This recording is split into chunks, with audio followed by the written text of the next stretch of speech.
Welcome back. It's been about 10 years since I posted a video, so thanks for hanging in with me. I have moved to a new house for me, old house for the earth, and working on building the wood shop into the garage. The old house, I had a purpose-built wood shop that also held Christmas decorations and bikes and everything from the house. This one is 100% a woodworking space, which has been great because we have barns and outfeed areas to hold wood and other things, and another one for bikes and another one for Christmas decorations. It is amazing. Anyway, I'm going to take you on a tour of the shop. Thanks for watching. Let's start the tour at the Workbench. It's been a few years since I built this, and it's seen some better days, but it's still flat and it still works great. It is dimensional lumber for the base, and it's bolted together, and the top was pre-built from a Woodcraft kitchen counter / workbench top.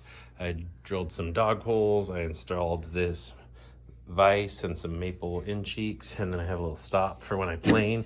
It just flips up on these knobs. There's just like jig knobs. The front of it, as you'll see, has a cabinet, which I built in later, which is a very simple design. This whole thing came from Getting Started in Woodworking, which is a beautiful book by Taunton Woodworking. And it's basically a very simple design, which you'll see. It's just a big box with two sides of plywood, and there's dados cut into it that the trays slide into. So the design for these trays is a 1/4-inch piece of Baltic birch, and then the sides are looks like 1/2-inch Baltic birch that are glued and stapled up through the bottom, and the sides are just rabbeted. And so you get these nice little trays that they just slide up perfectly, and they're very sturdy. It's one of the most simple designs, and I'll do a little tour of the things in here in a minute.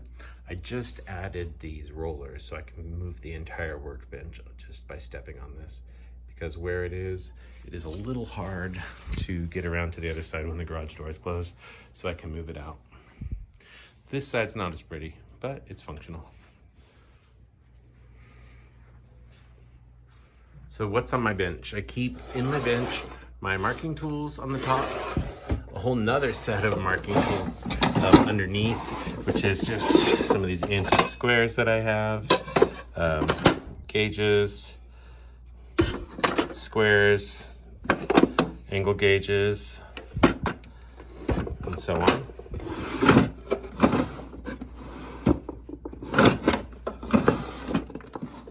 Next level down is my other set of marbles, which are razor sharp. My favorite tool of all time, the Veritas shoulder plane, and a couple other little fun planes. Also on my bench, my hand planes.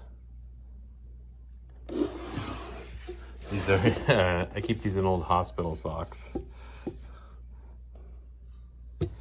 I could do a bigger tour of my planes at some point. Bottom drawer, routers, more routers. And this drawer is just marking gauges and files and dowel jigs, more little files. Here's a gauge I've been in the process of building for about 15 years. Next level, spoke shaves, scrapers, and then some little hand saws for dovetailing.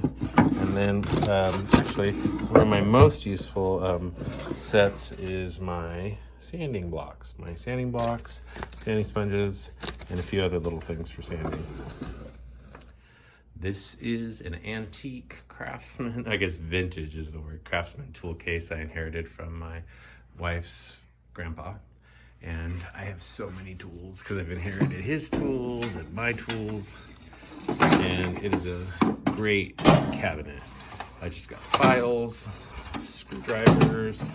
I keep a very organized set of drill bits, pliers, wrenches, pipe wrenches, so on, socket wrenches, all of my drills, or most of them, down here. It's strong enough to hold drills and a few other little tools, a pull saw, plus a couple Makita tools down here.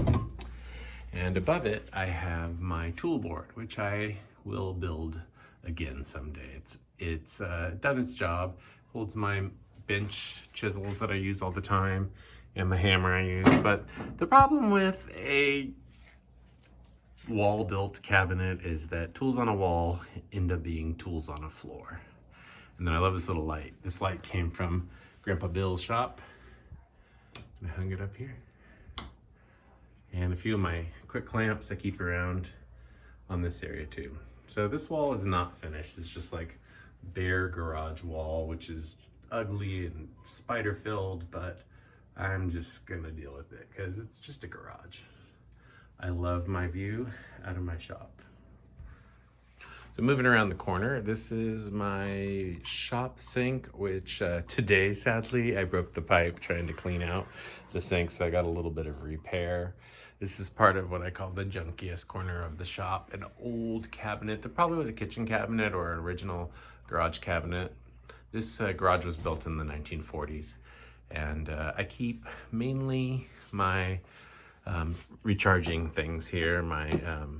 This is a really cool thing, Air Shield Pro, which has got a air filter plus hearing protection plus face shield in it, and all my charging things, my glue and first aid kit.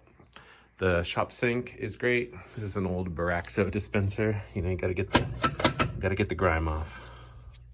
And some friends gave me this old cabinet from the kitchen. I turned it into a glue station, sanding station, and my kids like to do some woodworking, so this is their hand drills and braces and my vacuum tube. The shop sink is a great addition. My old shop did not have a sink. This is filthy and broken, and I love it. My rigid drill press, it has done the job over the years. It makes the holes that you need to make, and it's not a big deal to manually change the speeds if you remember to do it. This is a weird alcove. I store some sawhorses and a little mini workmate in here, and I'm hoping to build some shelving in here eventually to hold some of the larger toolboxes that I have. It's just a strange alcove created by the hot water heater and a walk-in closet thing on the other side. Okay, this corner is where my Alexa lives and where my miter saw lives. This little baby is an old Craftsman miter saw. It's the first tool I ever bought, and I just haven't let it go. I just continue to work with it. When I want to cut something long, I just clamp a piece of wood to the side of the saw and make my own outfeed table, and it works great. It has the same crummy blade. The laser doesn't work, but I just mainly use it for cutting miters for screens and for doing rough cuts. I bought this little disc sander, belt sander at a garage sale for 15 bucks, and it cranks. It's not, I never have bothered to align the belt or anything. I've never changed any of the belts or the sanding belts, and I mainly use it for grinding metal and for sharpening axes and my glue chisels. I don't use it yet for any fine work. My planer is the classic DeWalt 735 with the original knives still in it after all these years. It draws a deep groove down the wood when you try to plane it, and it screams. It is the loudest tool I have, but it does its job. It's a workhorse. This is a great, great tool. I built this cart for it many years ago. It is a flip top, but I've never installed the other tool onto the top because whenever you flip a tool, all the things fall out. And I like to keep my sanding gear together. The little rigid oscillating sander, and you can put a little belt on it as well. This is an extra drawer I put in that is barely functioning. This keeps all my lesser used planes, router plane, and some of the older, longer planes. I got my giant jointer plane in the back here, and it keeps them a little bit more dust free. This bad boy is the Jet 16-inch bandsaw. I've had it for years. It has resawn so much wood. I used to spend a lot of my time resawing Douglas fir. And it's one and a half horsepower. It's plenty. Doesn't have the hugest resaw. I think it's like 12 or 14, but I've kept a basic resaw blade on it and it does what it's supposed to do. In the most unused corner of the shop, I have hung a air filtration system. It's a little low, but it does the job. And also I keep my dust collector on wheels. It pretty much just reaches over to get the big tools. I have all of my clamps hung back here and also some of the wood for projects I'm working on right now, some shelves, and also I sticker wood a lot when I bring it home. I just sticker it on some old flooring scraps. I don't keep a lot of wood in here because I have an entire barn for wood storage.